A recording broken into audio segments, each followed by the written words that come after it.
Hi guys, this is just your quick review of the match between Chelsea and Manchester City. Now the match finished 4-2 as you might know, and I think it's a massive result in the in the Premiership. It's going to have a huge huge influence on other matches that are going to come, and it's going to give a lot of teams confidence to play against Chelsea. I think it was a game of two halves definitely. The first half, all you can really speak about was the first 40 minutes. It was dire. It was very Italian kind of tactical football. It was almost at a walking pace at times, very cagey, and nobody really wanted to take any chances.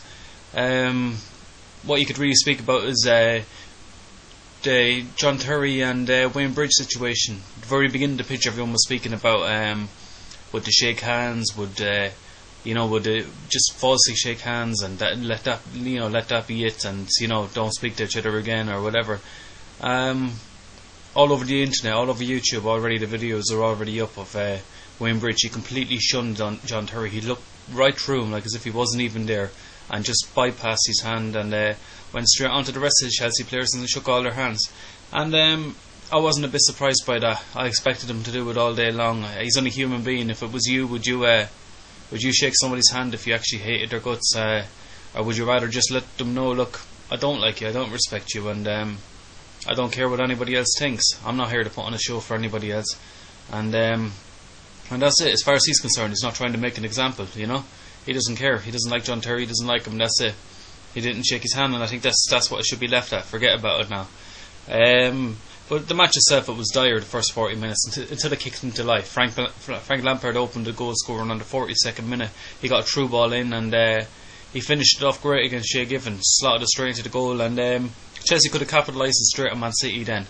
They could have gotten a second goal if Joe Cole wasn't so sloppy, but his shot was tame and it led to a break for Man City. Tevez got on the end of the ball.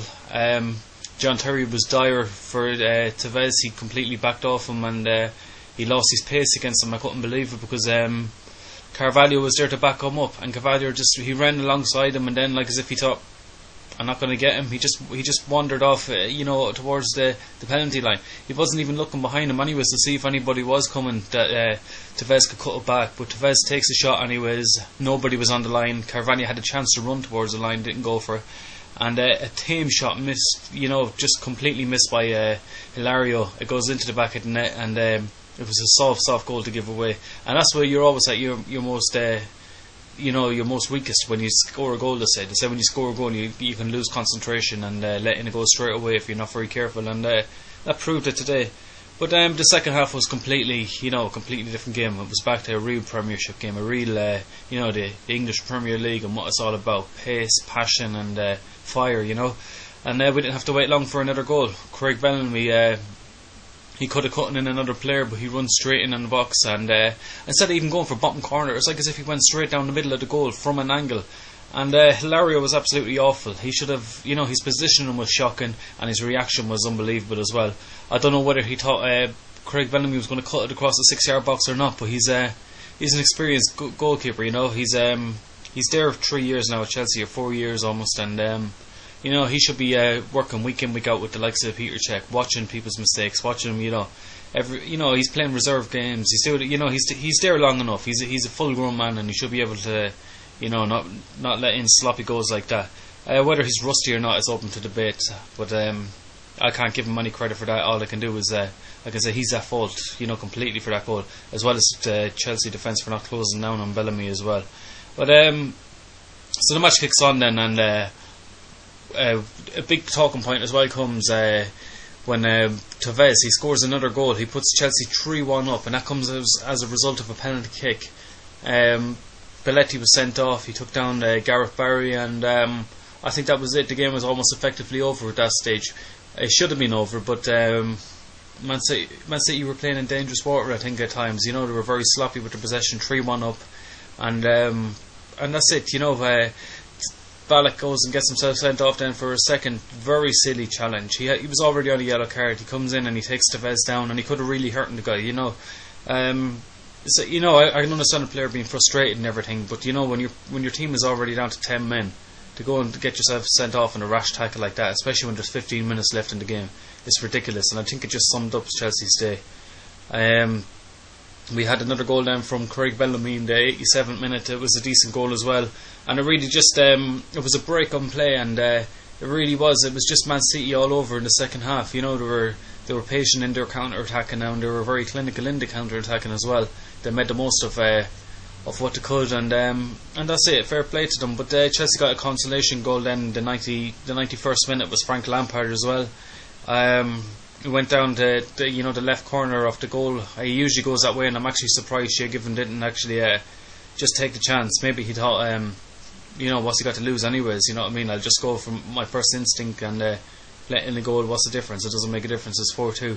But I just want to get your the fans' views. Manchester City fans, Chelsea fans, Man City fans. Do you feel like as if you are establishing yourselves now as a top 4 team? Are you happy enough with the way things are going? And Chelsea fans, do you think it's just a small little blip? I know it's 2 losses in a row, but there's a lot of drama surrounding the club, and how do you think you're going to get on for the rest of the season? You've got a couple of tricky matches to come. You've got Manchester United away to come yet as well, and that's going to be very big as well. How do you feel about the goalkeeping situation and your left back situation? How do you think Malouda's, how do you think he's faring out back there? And other fans as well, Arsenal fans. How do you feel? Do you think you're right back in it now, and a win at Stoke today, or even a draw or anything like that? You still, even if Arsenal lose today, there's still only 6 points behind Chelsea at the end of the day, and that's a huge plus for Arsenal. It's going to give them great heart. And me as an Arsenal fan, definitely I'm pretty confident now that Arsenal, they have a very tough match today against Stoke. They've lost her already. But win, lose or draw today, they're still only 6 points behind Chelsea, and it's everything to play for the rest of the season. So that's it really. All you guys haven't subscribed yet, make sure you subscribe. All you guys that have subscribed, make sure you comment and rate. And thanks very much for all your support. I really appreciate it. One of my videos is started clocking up over 6,500 views, and that's really positive. That's what I want to see. I want to see the YouTube football community really get together.